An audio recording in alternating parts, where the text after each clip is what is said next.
Hello, everyone, and welcome to episode 124 of the True Crime All the Time Unsolved podcast. I'm Mike Ferguson, and with me, as always, is my partner in true crime, Mike Gibson. Gibby, what's going on, brother? What's happening, man? I'm doing great. Good. I am excited to be recording. I've said this before. You know, when you and I get to sit in the studio and actually record the episodes, right? That is the fun part. That is like playing the game back in high school. You remember that? The game? The game, whatever game it was, basketball, football. But to get to the game, you had to go through all the grueling practices. Yeah. And that's what the research is. That's what all that stuff is. But to actually sit down and record, that's the fun part. Showtime. So we're back. We took last week off. It's probably the only week we'll take off the whole year. Yeah. For Unsolved. Probably right. But we kind of needed it. Crime Con, Chicago was kind of catching up to us a little bit. A little bit. So we took a week off, but we're back, and we'll most likely, I think we'll be back with an episode every week for the rest of the year. I think we will. Yep. We had some new Patreon supporters, so let's give some shout outs. Valerie Douglas. Hey, Valerie. Jane Factor. Richard Moore. Hey, Richard. Emma Spear. Ooh, really? She's sharp. Aaron Grace Dampier. Grace Dampier. Sarah Robbins. What's up, Sarah? Melanie Dowse. Hey, Dowse. Margaret Hrodmar's daughter. What's up, Margaret? Is what I'm going with. Michael Brannick. Hey, Michael. Carol Savage. Thanks, Carol. Kelly Corsini. Hey, Kelly. Amber. Hey, Amber. Rob Dunaway. What's going on, Rob? Kara Voss. Hey, Voss. Stephanie Gulick. Gulick. Hannah Finstad. Hey, Finstad. Alice B. Ray. Alice B. Ray? Okay. Like, be ready? Be ready. Be Ray. Okay. Moises Silva. Hey, Moises. Brandon Mueller. Hey, Brandon. Jazzy. You had the fingers in the air. Jazz hands. Yeah. Carolyn Jackson. Hey, Carolyn Jackson. And Weston Smith. What's up, Weston? So we appreciate that. And then if we go back into the vault, Gibbs. Okay. This week we selected a wandering generality. That's what that is. That's what that is. We don't know what it is, but whatever it is cool. Yeah, we appreciate it. Because they've been supporting us as a Patreon for a very long time. So go find out what it is. We had some great PayPal support as well. Larry Jones. Hey, Larry. Our buddy Ted Perry out in AZ. Oh, yeah, Ted, man. Jessica Metz. Hey, Jessica. Daniel Javier. And Pauline Timms. What's up, Pauline? So big thanks to everybody that supports the show. We really appreciate that. We do, seriously. At the same time this is out, we have a great episode of True Crime All the Time. It's on the murder of Craig Rideout. Yeah. And this is one of those ones, Gibbs, that really scares me. You're talking about, a 50-year-old guy, father of 7, who starts having some marital problems. Yep. And gets murdered. And then as the details come out, they're so shocking because it's his family, right, that's involved in this murder and the cover-up. And, you just got to listen to it to get all the details. Just never safe. Well, unfortunately, I don't want to say never safe. What I will say is be on guard. Keep the old head on a swivel. Huh? Exactly. All right. Are you ready to get into this episode of Unsolved? I am. We are talking about the mystery of the Bennington Triangle of Vermont. And I think this is a little bit of a different type of case for us. Yeah, a little bit. There's going to be missing people. We're going to have all of that, but we are going to also have some reports of monstrous type creatures, Bigfoot, Sasquatch-like. Some people call that you without your shirt on. Exactly, sure. when I take my shirt off. But there is definitely a lot to unpack around this Bennington Triangle. This was a place, Gibbs, that the Native Americans back hundreds of years ago, they were scared to death of it, right? They didn't want to go anywhere near it. They knew that something wasn't quite right. They had their reasons about this area. So it's the Bennington Triangle. Makes you think Bermuda. Well, anytime you're talking about a strange, suspicious triangle, you're going to naturally go to Bermuda. Sure. Like you do with your shorts, but that's not what we're talking about here. That's right. Got my Bermudas on. Your Bermuda shorts? Yeah. But maybe we'll tackle the Bermuda Triangle some other time. I think we will. I think it's interesting as well. It's definitely on the list.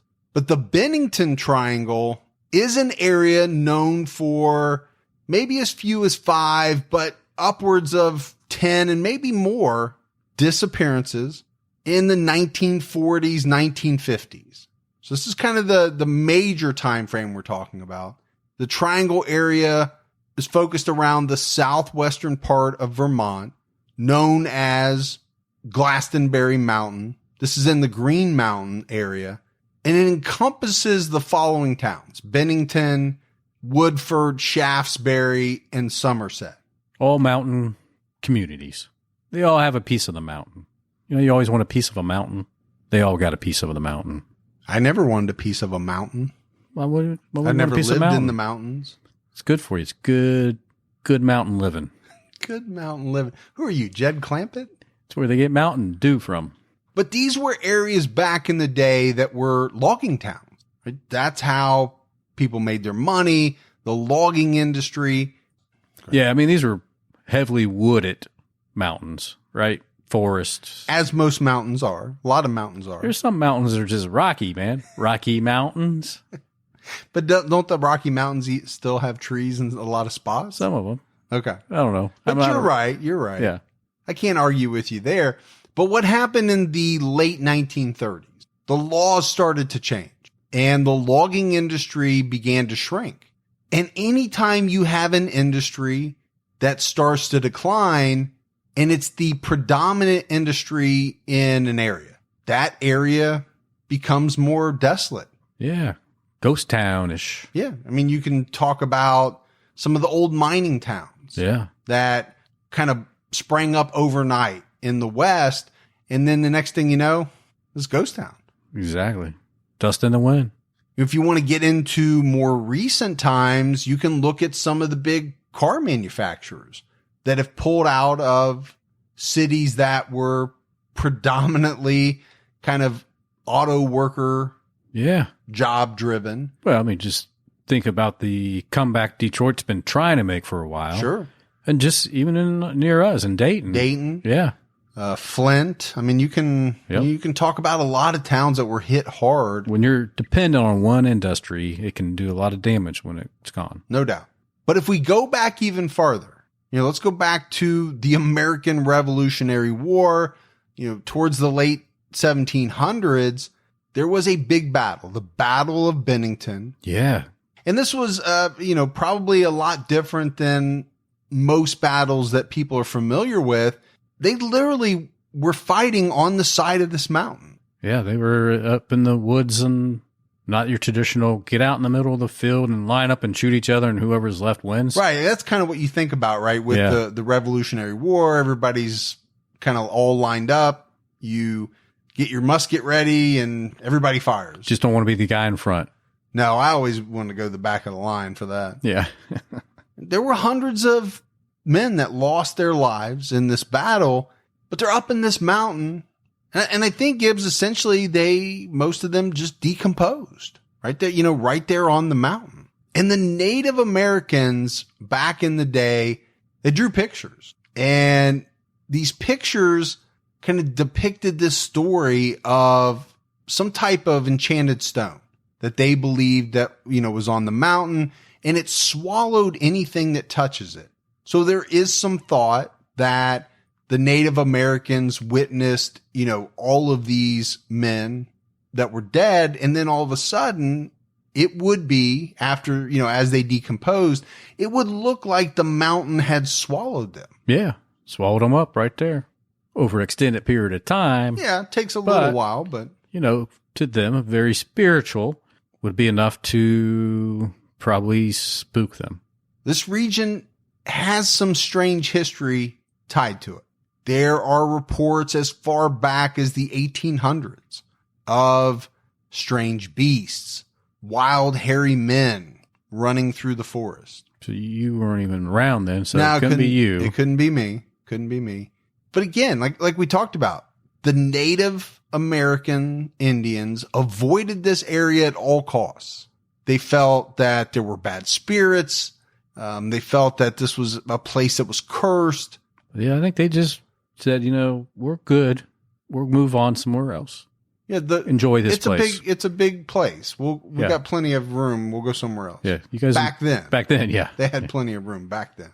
But that's where you get into the area of sightings of, what a lot of people would think of as a Bigfoot or a Sasquatch. Skunk ape. I never heard that one. You ever heard of skunk ape? No. Yeah, it's another one that they use down in, I think it's in Florida. That sounds like a good name for an energy drink. Skunk ape. Skunk ape. Give me a skunk ape. Because a lot of those taste like skunk. And then you add to all this that, this is kind of an area that's famous for extraterrestrial activity, sightings. It's got everything. There have been a lot of reports of UFOs, strange sightings of different lights, sounds. So that's why we say, right? There's a lot of strangeness associated with this area, these mountains. There's a lot of angles to look at when it comes to this place. Sounds like a good place for a long weekend vacation. I'm like the Native Americans. I'll pass. You pass. I have a lot of other options, and I think I'll just stay clear. I've never been up there, Gibbs, but my assumption is it's probably gorgeous. I don't know how far you can get up there. Maybe you might not come back. I don't know. I'd be probably. Don't you put that on me, Ricky Bobby? Don't you put that on me? That's your Christmas present. I'm getting you some tickets to the mountain. So I think next we take a look, talk about some of the people who have gone missing from this area, like we said, in the 1940s through the 1950s. The first person to talk about is Mitty Rivers. Mitty was a 75-year-old mountain guide who served that area for a very long time. What a cool name, though. Cool name. Also, must have been a tough SOB to be a mountain guide at the age of 75. Yeah. I can barely walk up my stairs at the age of 46. Yeah, you wouldn't make it down the beginning of the getting off the bus to go to the trail. I would not last long as a mountain guide. No. At my age. But I do think people were a heck of a lot tougher back then. I'll just say that. We've become soft, a lot of us. Yeah. Because of technology Sure. and, all of that. I mean, you got a Rascal at Walmart. You can literally drive around in a Rascal, even if you don't have an ailment. Now, I get it. Somebody that's, you got a broken something or other, or Sure. you got a serious health issue that prevents you from walking, you get yourself a Rascal. But if you run into Walmart, I better not see you jumping into a Rascal to tool around. That ticks me off more than anything. But those people would do it. The guy did, a triple gainer cartwheel, and then he got into the Rascal. He's tired. That's wrong. Yeah. Meanwhile, the lady that needs the Rascal's like, There's no more Rascals. I can't shop today.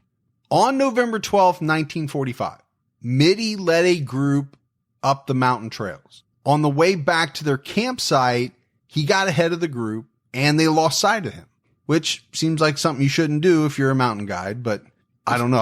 I've never been a mountain guide. You think the mountain guide be like, looking back, make sure he's got you. Right. But you also be like, hey, mountain guy is getting away. We need to stick with the mountain guide. Because we're all going to die. Yeah. But he did. He got ahead of them. They lost sight of him. When they got back to the camp, he wasn't there. And this trail, called Long Trail Road, it was something Mitty was extremely familiar with. Let's not forget, this guy's 75 years old. Been a mountain guide for a very long time. Well, maybe nature was calling. He needed to shake a bush for a little bit.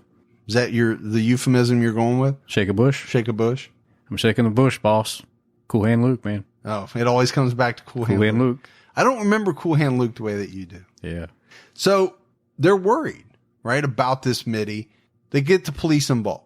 There are some volunteers that get involved. They look for this guy for hours. They look for him the next day, but they never find Mitty Rivers, and he's never seen or heard from again. So everybody's asking the question, what happened to Mitty, this guide that knew this place like the back of his hand? It's almost like he vanished into thin air. Yeah, just poof, like that. And to this day, he's never been found. No, I mean, obviously the guy's not alive. No. He'd be 150 years old. If he was, he'd be a heck of a man. I think he was a heck of a man. I mean, it sounds like even more a heck of a man, But again, this is not me deciding that I'm going to put on a Columbia jacket and backpack. No. And, go through a wooded area that I have no familiarity with. Because if you did exactly what you said you would do, you would go out and get the best of the best equipment. I would have you a would GPS look the part. tracking system. You would look too. the part. You'd probably even have a satellite phone as backup. Maybe. Even though you're only like a mile away from your home. But you could understand in a situation like that an inexperienced person with, no knowledge of the mountain could get lost very easily, die of whatever, hypothermia, lack of water. Wouldn't take much. But that's not this guy. No. And I think that's why, people have really looked at this and thought it's odd. Yeah. It's odd that he would, get lost. My assumption is he didn't get lost. He was maybe attacked by something, but we'll never know. Exactly. We will never know. Then there's Paula Weldon. She was a victim of the Bennington Triangle in 1946. And surprisingly, there was quite a bit of info out there on Paula Weldon. She was born on October 19th, 1928. She was the eldest of 4 daughters. And her father was a well-known industrial engineer.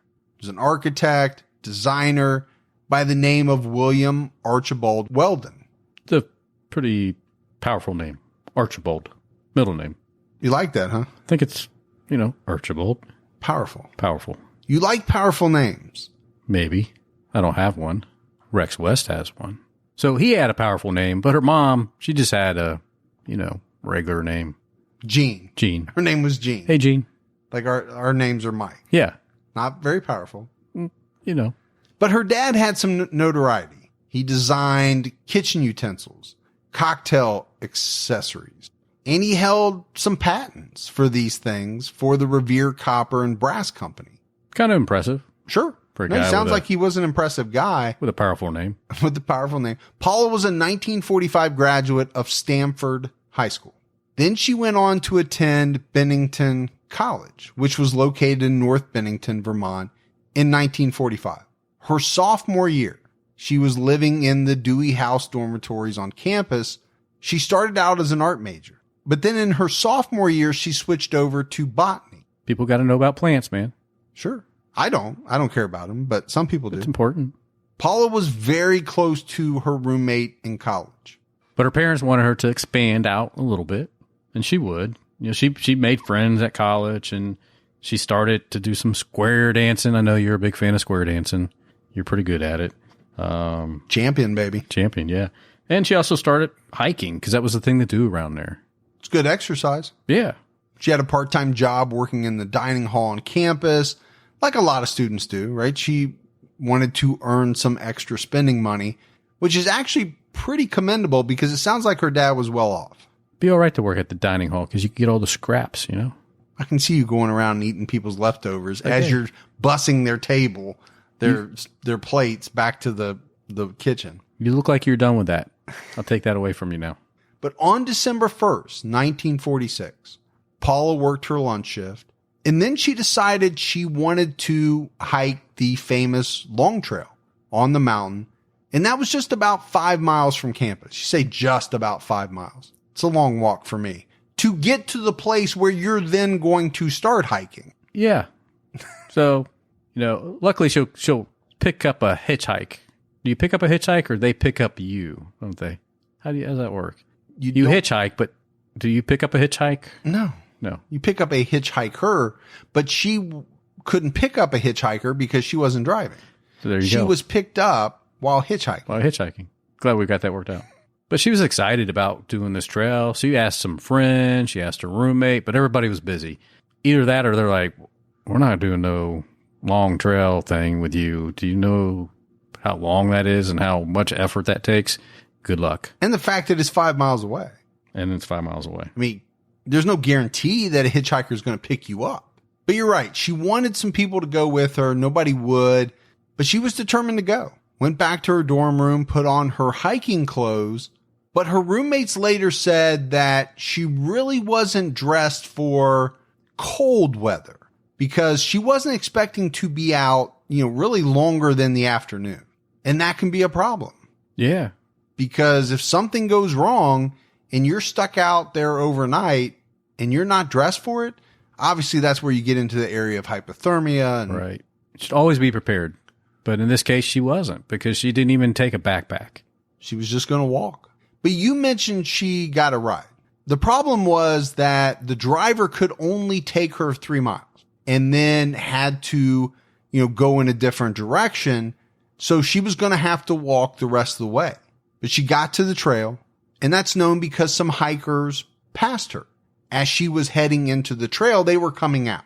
She stopped them and she was asking them some questions about the trail.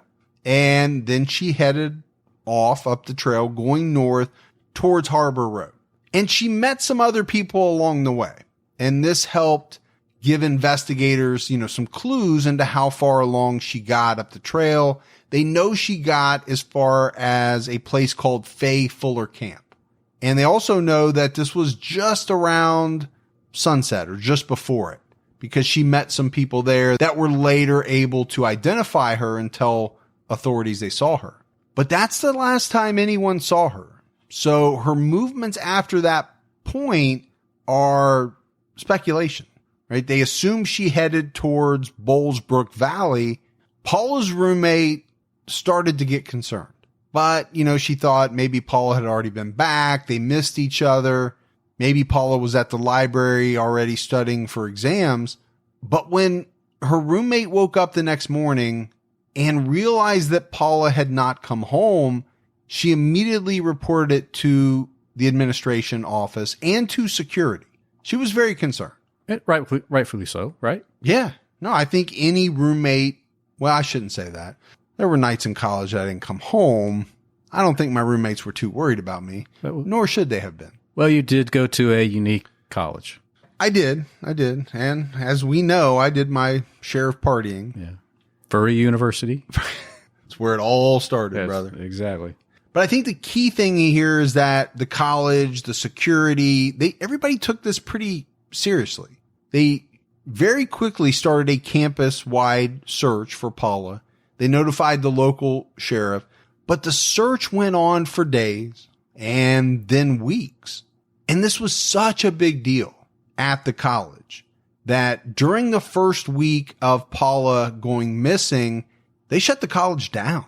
Well, probably to limit where they had to search as far as people-wise. And then probably also because they needed the assistance of the students to out there search. Yeah, the National Guard, students, friends, family. They had everybody out looking for Paula.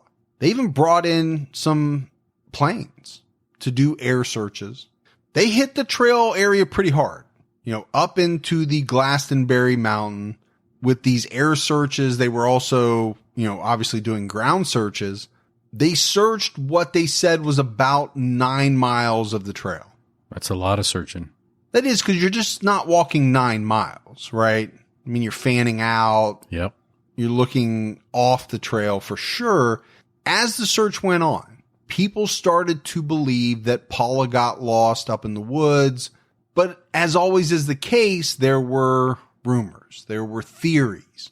Some people thought she ran away to start a new life. There was a theory that she ran away with a married man and didn't want to tell anybody because of that.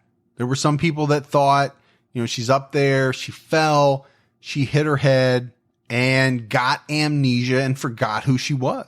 Yeah, kind of like a Captain Ron scenario. I think you're thinking of Overboard. Still Kurt Russell, but a completely different movie. Yeah, I think you're right. Got those mixed up. Goldie Hawn gets amnesia. Yeah. All right. I had a little bit of amnesia right there. Yeah, you have quite a bit of it. Yeah. And then there were people that, thought she was kidnapped. Some people that thought she took her own life up in the woods. So they're all over the place. As rumors and theories usually are. Yeah. Right? They run the spectrum. But Paula's dad, he never gave up. He kept on investigators. He kept on the governor to try to get more people to help with the search. And the governor did just that. He reached out to the governor of Connecticut and was able to get the Connecticut State Police involved. Which is critical because at that time, the Vermont did not have state police. So they needed somebody that had more experience with the level of this search. More experience with missing persons, And they interviewed every person who saw or even thought they saw Paula. Every person who lived along the route she took, or anyone who was simply near the long trail on the day she went missing. It's quite an extensive effort, from everything you read. And after they did these interviews, right, they're compiling all these leads. It was determined that Paula was last seen by a couple on Harbor Road. This is on the trail near that place we talked about, Fay Fuller Camp, right? That's where she was last seen as it got close to sunset. And this couple that saw Paula said that they had been arguing that day, and they were arguing when Paula walked by them. The man got upset with his girlfriend and he walked off in a rage. This is what he told, the police. He said he went to his cabin. But in another interview, he said he took his truck and drove over to where Paula was most likely headed to check on her. So this is not good, Gibbs, because the police are catching this guy telling some conflicting stories. Definitely inconsistent. That's the euphemism. I mean, I think they thought he was lying. And allegedly, he told some people in town that he knew within about 100 feet where Paula's body was buried. Not something you should be going around saying. I never understand that. Whether you had anything to do with it or not, right? If you had something to do with it, why are you going around bragging about it? Exactly. And if you didn't have anything to do with it, why would you want to insert yourself as a suspect in a crime that back then you would probably be locked away for? Yeah. If they even thought you did it. And being that insensitive to the family. That too. He later claimed he was just messing around with these people in town and he didn't know anything. All right. I get messing around. That's not the way you mess around. You want to needle somebody. You want to, get under their skin, play around with them. That's one thing. Yeah. You don't talk about a missing girl and say, where her body is buried. No, that's just not right. But even with all of these people, all of these resources thrown into finding Paula, they didn't find any evidence. They didn't find her body. And eventually they just assumed that she was missing. I mean, what else could they think? Now, there was one good thing that came out of Paula's disappearance, if you want to call it that. Within a year from her going missing, the state of Vermont put together their first ever state police organization. Which is impressive. I mean, really, you think about it, to not have a state police for such a long time, that then they realized we kind of need one for cases like this and others that will come up. Paula's case inspired author Shirley Jackson to write a novel, and she also wrote a short story called The Missing Girl. 3 years later, in 1949, an ex-soldier named James Telford, he lived in a soldier's home in the city of Bennington, Vermont. And on December 1st, 65-year-old James Telford boarded a bus in the town of St. Albans, Vermont to get home. The bus was headed for Bennington and it had a total of 15 people on it, including him. All 14 of the passengers said that they saw Telford asleep in his seat. But when the bus got to the Bennington bus depot, James Telford was nowhere to be found. So for me, that's incredible. You're telling me 15 people got on a bus, traveled whatever distance, people seen him on the bus, but when they get to the end of the line, he's nowhere to be found. Yeah, this is not like a train that has a bunch of cars that you can go between. You're in this little cylinder-like container. Where's this guy going to go? Yeah. I mean, whatever stops they have along the way, somebody in that group is going to see somebody get up or not come back on. Somebody's going to see something. Yeah. It is very bizarre. His luggage was found on the bus. He had a timetable sheet for the buses that was found on the bus, but he was never seen again. So a lot of questions, right? Was he able to somehow sneak off the bus, leave the bus at a stop, and not one of the 14 people saw him or remembered seeing him?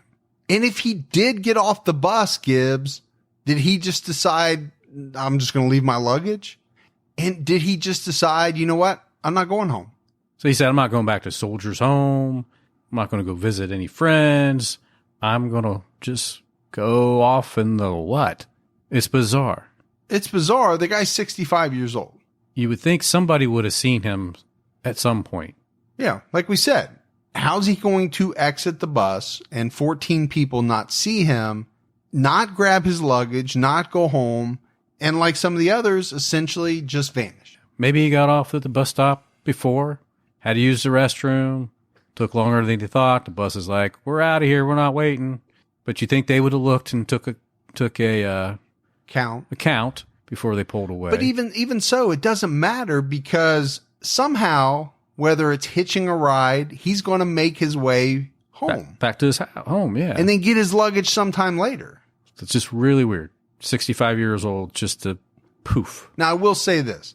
I think a lot of the time, in stories like this, there was a bad ending for some of these individuals at the hands of someone else. I truly believe that, because to never be found means normally that somebody doesn't want you to be found, and they make it so that you're not. Now, with the case of Paula, you're up in the woods, you're up in the mountains. It's a vast area. If you wander too far off the beaten path where somebody's not looking, you could die and animals could get you and scatter things. I get that. Right. That happens. This guy wasn't hiking in the mountains. He was on a damn bus. Yeah. He gets labeled as missing from Bennington, as this is where the bus stopped, and this is where he was discovered missing. He was gone. But I think, to your point, technically, he could have disappeared somewhere along the route, right? The route from St. Albans to Bennington. But then that question remains. If that's the case, why did nobody see him get off the bus? Yeah. Or during the report of him missing, why didn't somebody in the other community say, hey, we found this guy, 65 years old. I think he belongs to you. Well, I did have that thought, right? Could it have been a case where he forgot where he was? He forgot what he was doing? Did he have some memory issues or something like that? But then, to your point, I think somebody would have found him, figured out that he was lost, and reported it to police, taken him to the police station, something like that.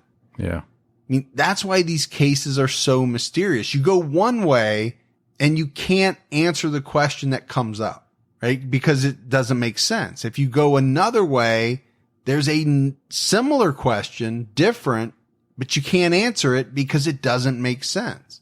That's why a lot of times what makes sense to me is that something bad happened to someone, and that person, whoever it was, never wanted this individual to be found, and they made sure that they did whatever they had to do to make that happen. Well, this is a bus trip. A lot of times you get a lot of transient people that, who knows? I mean, back then, I don't know how the bus depots and the bus trips were compared to today. Well, I think a lot more people took the bus back then. Yeah. Especially on longer trips. And I don't know how you would feel about taking a 5-6 hour bus trip today. I would not feel good about it. Now, what I would like to do is take like a train trip. I've never been on like a train. Oh, really? No. All right. I'd like to take a train trip that goes through like a nice scenic area. Yeah. I don't want to be gone too long, but it's just like a hour trip. I don't know, a few hours, But as far as getting on a Greyhound to go cross country in 2019, I think I'll pass on that. Not going to happen, is it? No. Yeah. No. That's an all day or sitting next to somebody that you may or may not like. I've watched too many movies and I've seen too many things that are stuck in my head that make me think I don't want to be on a bus. Yeah. Now, I don't think that was the same in the late 1940s. I think a lot of people from all walks of life took the bus. Kind of standard transportation for the long haul. It was a good way to get around. I'm just not, I don't think I'm a bus guy. And if that makes me sound elitist, I'll be okay with that. Yeah, well, you like control. I do. That's the other thing. I don't like to be on something where I can't control. With a train, there's a track. Yeah. With a bus, you're at the whim of a bus driver, and I don't like that. That's true. And the car is around it. But getting back to Telford, no matter where he disappeared from, right? Whether he actually got off the bus in Bennington, which I think is doubtful, or he got off the bus at another stop, he was never found. He was never seen again. Now, there are some accounts from people that believe his disappearance and the fact that he's never been found has something to do with authorities spelling his name incorrectly. Yeah. They're saying that when he got his bus ticket, maybe he used a different spelling on purpose. Maybe he used a fake name. Maybe when the person that took his name down at the depot, when they gave it to the authorities, misspelled it, gave it to him wrong when they did the search. I mean, there's so many theories around the way that his last name was spelled that that could be a reason why they never located him. But I would think in the town of Bennington, if you know where he lives, right? I mean, it's not New York City. Yeah. I mean, you could get the spelling off, but you're eventually going to get to where you need to be by asking around town. Yeah, you would think. But James Telford is another missing person in this area, that just kind of vanished and has become, through the years associated with this Bennington Triangle. And then about 10 months later, on October 12th, 1950, 8-year-old Paul Jepson was outside a local farm in the Bennington area, and his mom's job was that of an animal caretaker. So she went, Gibbs, from farm to farm, feeding and watering farm animals. Yeah, it was a critical thing to do. Well, when you're a farmer and have a farm, that stuff's got to get done. And it has to be done every day. You can't say, you know what, I'm tired today. I don't want to feed these guys. I'll feed them tomorrow. Yeah, it don't work that way. I'll give them water tomorrow. I'll milk the cows tomorrow. It doesn't work that way. So she got to this local farm and she left Paul in the back of their pickup truck. She went about her chores on the farm, took care of the pigs, the other animals, and Paul was playing with some of the pigs as well because the truck was parked pretty close to them. But when his mom returned to the pigs in the truck, Paul was gone. She looked everywhere. She scoured the farm, but she couldn't find him. And you know how that goes. You're in a panic. You start checking everything. I mean, you're underneath the truck, in the truck. You're in the pig pen. You're looking everywhere. Where is my boy? Well, you say I know how that goes. I do not know how that goes on a farm. I got to be honest with you. I've never lost my child on a farm and looked underneath a pig pen to find them. I do know what it's like to lose them or lose sight of them at a mall or someplace like that. It's freaking scary. Yeah, your heart kind of races real fast for a minute until you're like, oh, there they are. Yeah. But you said it as though I've spent a lot of time on farms and I've lost my kids on farms. Yeah, I don't think anybody believes you spend a whole lot of time on a farm. No. Yeah. But I have spent some time on farms. My family owned a lot of tobacco farms. Oh, yeah? A big tobacco. No, I shouldn't say a lot. They owned one, but it was a big tobacco farm in Kentucky. Oh, okay. So I did some of that work. I baled hay. Well, bale hay is always fun. Yeah, that's not fun. No. That's like the worst job in the entire world. Your arms are all like scratched up for days, man. After you break out. I was broke out with like acne. It's a good sweat, man. It's a good way to stay thin. I probably should be doing some hay baling now if my body could keep up with it, but it cannot. Oh, I could not imagine doing that again. I thought you were gonna say I couldn't imagine you doing it, but I'd like to videotape it and see how it turns out. No. So Paul's missing, right? This kid's only 8 years old. Sheriff comes out. There's some search dogs brought out to the farm to look for Paul, but they weren't having much luck. So the sheriff reached out to a sheriff in a neighboring county. Yeah, he had better search dogs. He had some bloodhounds. Yeah, he had some real good bloodhounds.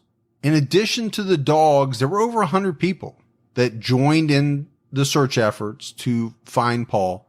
And I think these dogs were good, right? These bloodhounds, they picked up Paul's scent and they tracked the scent all the way to the nearby crossroads. But that's where they lost it. And the dogs could not pick it up again from there. So I think it's pretty easy at that point, Gibbs, for investigators to come up with the theory, that a passerby in a vehicle picked Paul up at the crossroads and abducted him. Yeah. I mean, it makes the most sense. I think you see that a lot in cases where dogs are used. Yeah. Right? Especially they're on the road, and then all of a sudden they lose it. Right there in a place where a car would have picked a person up. That theory kind of jumps out at you. Yeah. Because it actually makes sense. It does make sense. But like with most cases, right? There's rumors, there's theories, and some of these developed early, some of these developed over time. One of the theories that cropped up was that Paul had been killed by his parents in a rage or even on accident, but they got scared and they fed Paul to the pig. That's gruesome, if true. That's some Silence of the Lambs type stuff. I was getting ready to say, what silent was that? Silence of the Lambs? No, that was Red Hannibal, I think. It was the one where his victim who survived. Yeah. I think his name was like Mason Verger, something like that. Where he was disfigured, but he had survived. He was training the pigs. He wanted to feed Hannibal to the pigs. But it is scary because we all know pigs will eat anything. So that could happen. You know, that could actually happen. But man, if you're coming up with theories, that's a rough one on the parents who have just lost their child, they didn't have anything to do with it. Bad enough that they've lost their child, and now they're hearing theories, rumors around the town that they killed their own child and fed him to the pigs. That's brutal. But Paul's father made a statement to the local paper after Paul disappeared. And he said that all Paul did in the weeks leading up to his disappearance was talk about the mountains. He kept talking about, how much he loved the mountains. And this was his father's theory that his son, Paul, got out of the truck, headed towards the mountains. Something happened to him and he's never been seen or heard from again. It's a weird thing for his dad to say, the lure of the mountains pulled his son in. And maybe that's where some of these theories developed. Maybe people read that in the paper and they thought, wow, that's a strange thing for him to say. Maybe he had something to do with it. Maybe that's where those theories started. But what I will say this, we talked about Paula getting lost in the mountains and maybe succumbing to the elements. As an 8-year-old boy, wow, you'd be in real trouble. Yeah, for sure. You wouldn't have the wherewithal, no capacity to probably figure out where you're at. It would be very easy to die up in those mountains. Within days. But just a few weeks later, on October 28th, 1950, 53-year-old Frida Lander went hiking with her cousin up in the mountains. Now, Frida was an experienced hiker, right? So unlike the past couple of people, she was more like Mitty. Now, I'm not sure that she was to Mitty's level, but she was an experienced hiker. She definitely was no novice. It was also said that she was a survivalist. So she had some skills. Well, you're a survivalist. I am. Yeah. I don't go practice it a lot. I don't want to go up in the mountains and really try it out. But I used to watch a lot of those reality shows where the guy would go out all by himself with the camera. Oh, yeah. Did you ever watch that one? It was just him and the camera. Oh, yeah. He would set the camera up. He'd go all over different places. And he'd show you how to survive. Survivor Man, I think is what it was called. Yeah. So Frida and her cousin are on this hike. And while they're walking along, Frida slipped and fell into the creek. This is about a half mile into the hike, and she got soaked. Which is not good up in the mountains to be soaked. It normally is not, especially depending on the weather and the temperature. She told her cousin to go on without her. She was going to change her clothes. She was going to let them dry out. And then she would catch up with her cousin on the trail, or she'd just meet her back at camp. Her husband was back at camp, and she told her cousin to tell him that she was okay. I guess he had already experienced a twisted ankle. And so he was like, I'm staying at camp. I'll just stay by the fire. You guys go ahead and enjoy yourself. But when the cousin got back to camp, obviously some time goes by, no Frida. So eventually they went for help. And again, a massive search was organized. You had police, firemen, There was military personnel. They even had the Coast Guard, the U.S. Army, and a whole bunch of volunteers. It was said there was over 400 people. That's a lot of people scouring the mountainside, searching for Frida, and they searched for weeks, but they never found anything until May 12th, 1951. Frida's decomposed body was found in a field near the Somerset Reservoir. But the strange thing about this, Gibbs, is that this was an area that was extensively searched during her disappearance. Well, some people will say that in this reservoir area, the grass gets really high during the period of time that they search for her, and that maybe they just overlooked her. But you got 400 people stomping around. But, I mean, you could. Yeah, unless you're walking arm in arm. Right. And you see that, right, in some searches because they don't want to miss a square inch. But unless you're doing that, pretty hard. Yeah. To find somebody in really tall grass. Frida's the only missing person from the Bennington Triangle that went missing that was ever found. So they recovered her body, but it was so badly decomposed that they could never determine her cause of death. And this really hampered investigators, right? They had no information to go on. And to this day, it remains an unsolved death. So there are a few others, maybe not as much information out there about them. 1942, a 13-year-old by the name of Melvin Hills went missing. They searched for weeks, but they never found him. There are some people that speculate with Melvin that he ran away. Others have said that it was the mountain. The mountain got him. And that's strange to say, but I think there are a lot of people that believe or have believed throughout the years that the mountain is this pulls you in mythical monster. Like you said, pulls you in, grabs you, takes you, and never lets you go. Yeah. In the fall of 1949, allegedly there were 3 hunters not known to the townspeople that were in the town of Bennington and went up in the mountains for the week, but never came back. Again, a lot of these Gibbs, they're stories. The information, it's not like there's a lot of information out there about them. But with this one, didn't seem like there was a lot of searching going on or the effort was put into it like the others. Right. Maybe it was because they didn't know who these people were. Yeah, didn't know where they were headed. You know, if they were going up there to hunt, okay. It's a vast area to go hunting.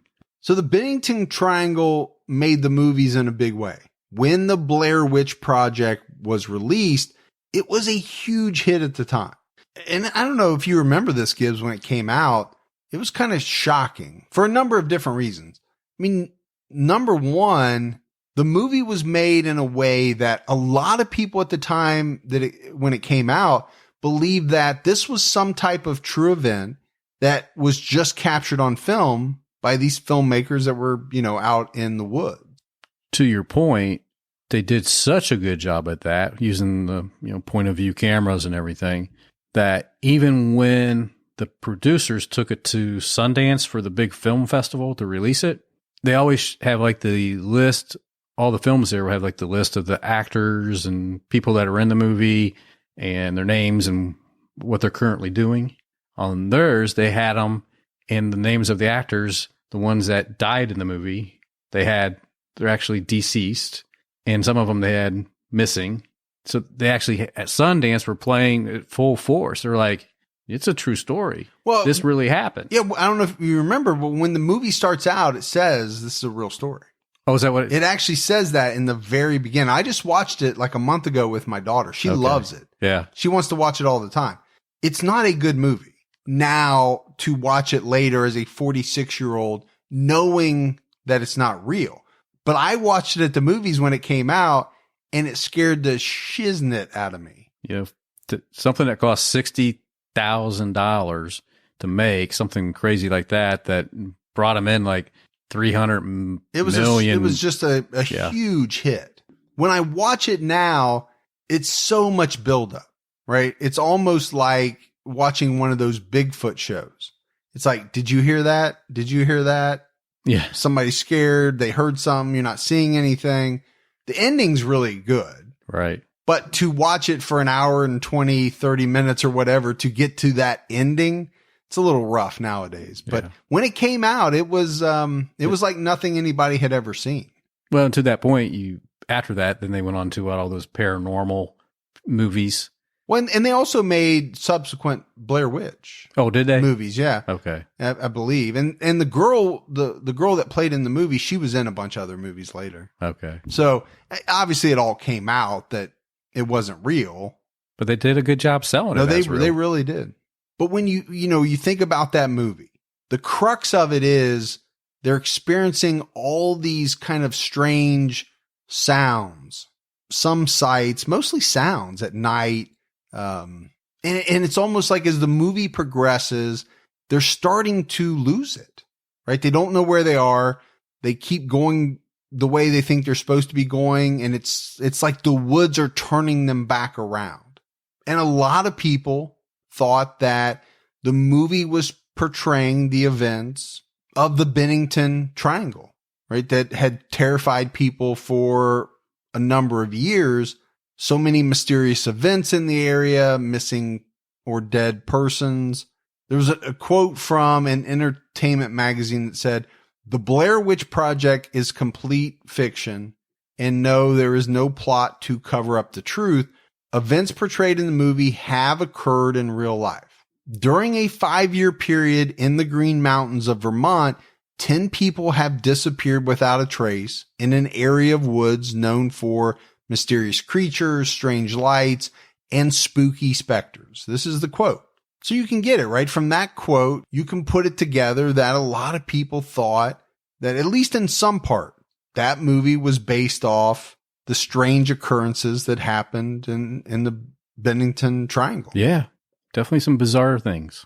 So when you look at the Bennington Triangle from the 1920s, even up through the 2000s, you'll find over 40 unexplained disappearances on the mountain. Obviously, we talked about some of them, and a lot of them don't have a lot of information. Right. But when you read about them, the reports and articles all talk about how mysterious it is, this area, because there have been probably a larger than normal number of strange circumstances surrounding these disappearances. It's not just that the people disappeared. It's the stories that surround them. Yeah, the mystique of it all. And some of the elements, like, the gentleman on the bus. Okay. Nobody ever saw him. Right. Now, it could also be that story is 70 years old and it's morphed over time and those people have since passed. I don't know. That's why it's mysterious. If I could sit here and explain it, it wouldn't be mysterious. Exactly. It just adds to how bizarre this whole episode is. One area to have so many unsolved mysteries. I think what really gets me is when you read the articles and you talk about, things going back to the 17 and 1800s, right? Native Americans drawing pictures that a lot of people take to believe they thought something was going on in these mountains. That's the part that really gets me. And you know me, Gibbs, I don't believe in a lot of stuff. I really don't. That's why I'm always making fun of the Bigfoot shows and did you hear that? Did you hear this? All right. When you show me a Bigfoot, I'll believe in Bigfoot. But if you're just going to make a television show where you're asking somebody else if they heard that for 30 minutes or an hour, right? I'm not going to watch that. No. And I'm not going to believe in Bigfoot. Some discussions around the Bennington Triangle center on an unknown serial killer in the area. Now, there are a lot of people that argue the age differences, the gender differences, and really the long span of time would suggest it implausible that it's a serial killer. Now, serial killers, I believe in. I know they exist. Sure they do. And I think there's a lot more out there than we would all like to believe. I get it.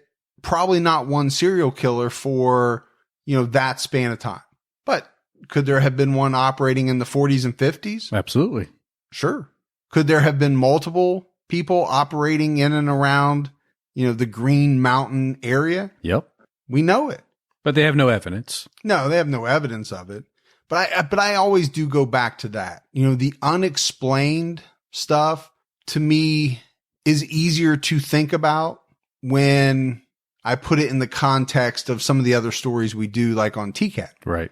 We know there are bad people. Absolutely. We know there are people that would look at a place like that where hikers go and say, that's a perfect target ground for me. I can stand behind a tree. There's people out here walking alone that nobody's going to hear them. Yeah. Another reason I don't hike, but not the main reason. I'd say, Another who reason. you kidding, man? That ain't the main reason. But to me, that's much easier to wrap my head around than, a man disappeared without a trace off a bus and nobody ever saw him. I don't know. That's just me. I guess it's the way I think. And I don't think it has anything to do with the fact that we do so much research on true crime. I think I've always thought that way. No, I believe that. Then there's people that believe it could be two other things. The first is some type of UFO activity. Well, it's supposed to be pretty heavy in that area. Yeah. It's known for its sightings and strange sounds and sights and things like that. So if there really are UFOs, as people believe, that can, just beam somebody up, that's how you vanish into thin air. Yeah. So maybe he got off the bus at a depot before he got to Bennington, and UFOs swiped him up. Now, I would think it less likely that a UFO would be at a bus depot. I would think it more likely that they would in the mountain target people in the mountains where less people are going to see him. But, right. I don't know how these extraterrestrials think. Yeah, I don't know their work ethic. I don't know their MO. Yeah. I don't know anything about them. Like, hey, how many we got to get this week, I just don't know. And then I think the other theory that people have is that of the creature. Yeah. Whether it's Bigfoot, Sasquatch, I don't know, whatever you want to call it. So he could get off the bus at another depot, went to use the restroom. Bigfoot's like, hey, in the restroom. This is my domain right now, man. Got a little upset with him and, did his thing. Bigfoot, I kind of go Bigfoot and Loch Ness Monster, right? So many years people have been talking about these things. Yeah. Are you telling me that one of these has never died and people just stumbled upon, like a 9-foot set of bones? Or the Loch Ness Monster died and floated up to the surface? No one's ever seen. I know. How about a death match between Bigfoot and the Loch Ness? Well, that's just ridiculous. Now you're talking land versus water. Well, I'm just saying. Well, it was like going like Godzilla. Remember Godzilla and who did Godzilla have the big match with? Not death match, but the movies, Godzilla. He's got Mothra. He's got a bunch of different. There's always that one, that really big one that, I don't know. You always have those, like in Alien versus Predator. Well, now you're just making shit up. All right. I'll stick to the real stuff. Bigfoot and Loch Ness. It's kind of funny, right? Because you look at Alien and Predator and say, well, that's ridiculous. Yeah. But people think about Bigfoot and Loch Ness and they're like, oh, that could be real. Could be real. To me, it's no different than Alien versus Predator. I just can't imagine that either one of those is real. Now, we probably lose all of our Bigfoot audience. I mean, Skunk Ape. I still never heard that. And, we'll lose all of our Loch Ness. Sasquatch. Sasquatch, yeah. They're named different in different regions, right? That's the funny thing. I mean, like Yeti is like a cold, snowy creature, right? That lives in cold places where it's. But at the end of the day, they're all like. I don't know what the difference between Bigfoot and Sasquatch is. Sasquatch. I think it's the same thing. I think so too. Yeah, I think Sasquatch might be the Native American name. Oh, that could be true. So you have a lot of people, Gibbs, that have walked through the trail. I mean, people hike this trail. There have been people that say they think it's strange that they don't see a lot of living things in these woods. I can't testify to that because I've never been there, but they've talked about you really don't see a lot of wild animals, birds. They've said they thought that was strange. It is strange. But all of this just adds to kind of the folklore, right?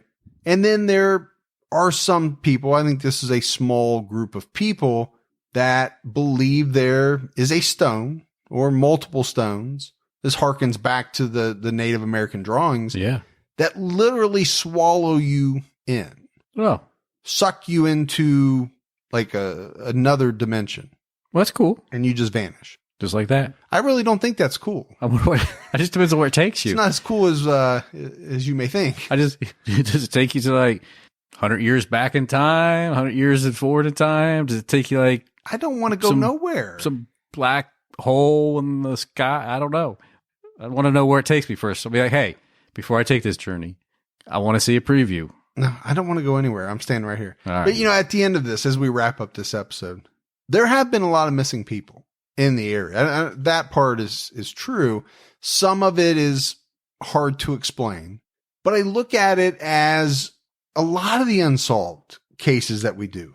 They're hard to explain. Yeah. Because you don't know the answers. That's why it's hard to explain. If you knew the answers, it would be a True Crime All the Time episode and you'd give all the details. Yeah.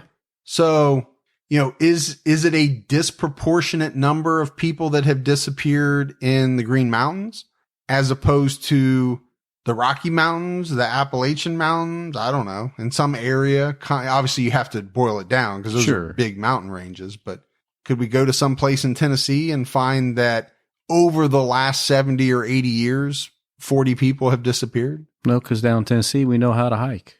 I'll tell you one mountain I wouldn't go to. Is that mountain in Japan where all those dead people are found. Thousands of dead people. But they walk into the woods on purpose to not come back out. That's one mountain I would never go to. I think it's called Suicide Mountain. And I know they made a movie about it. I think it had Richard Gere in it. Richard Gere. Yeah. But I've never heard of that. Yeah, I definitely would not want to hike in that mountain. But that's explainable. Yeah. It's not unexplained. I don't understand why so many people want to die there, but they've made the choice to die, I guess. Yeah. It's not, called the Sea of Trees. I don't think there's some unseen force pulling these people into the mountain, right? To die? No. I don't think that's what's thought. No.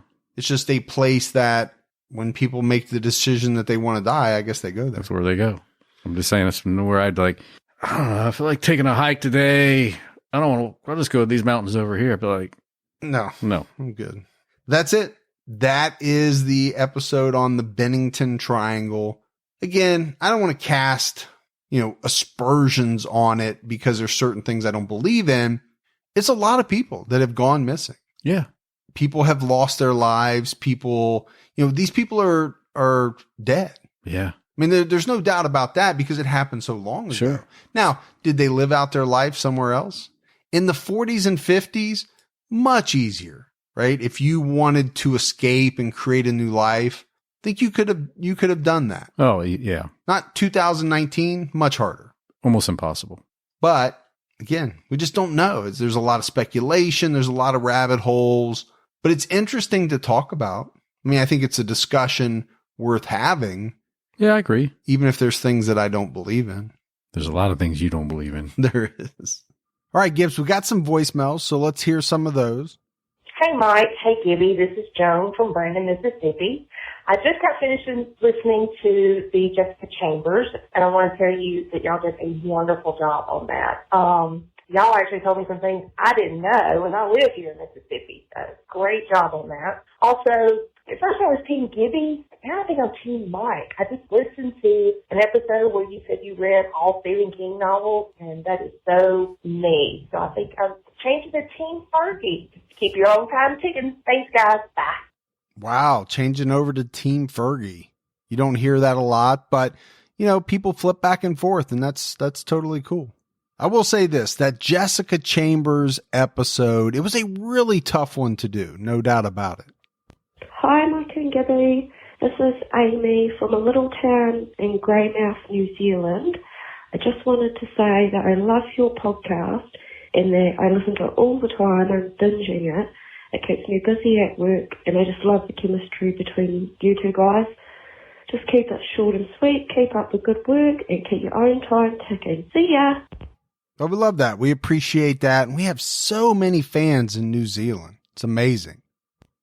Hi, Mike and Gibby. My name's Joe. I'm from northern Colorado area. Really enjoy the podcast. You guys really work good together. Totally appreciate it. I just started listening to the Unsolved episodes.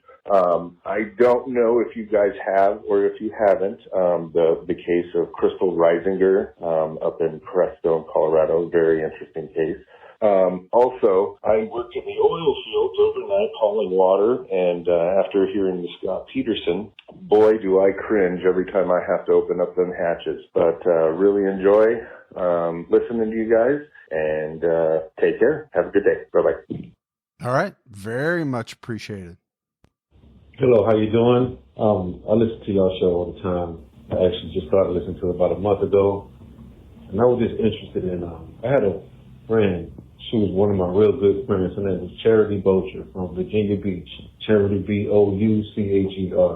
She was found on the street called Elbow Road in Virginia Beach, Pongo, Chesapeake area. And nobody's ever found out what happened to her. There's so many stories about what happened to her. Now, this was in 1995 when I was around maybe 13 years old, 14 years old. And nobody ever figured anything out. I always think about her. She was my good friend. We roller skated together. We went to the park. We played. Rode our beach cruises together. Out in Virginia Beach, we both went to Salem Elementary and Salem High. But nobody's ever found out. I just really want to know, like, what happened to my friend Charity. We all miss her. Rest in peace, Charity. Mike and Gibby. Y'all the man. Peace. Oh, thank you very much for reaching out. That's not a case that I'm familiar with, but sad that you had that connection. We'll definitely put it on the list. So that's it for another episode of the True Crime All the Time Unsolved podcast. So for Mike and Gibby, stay safe and keep your own time ticking.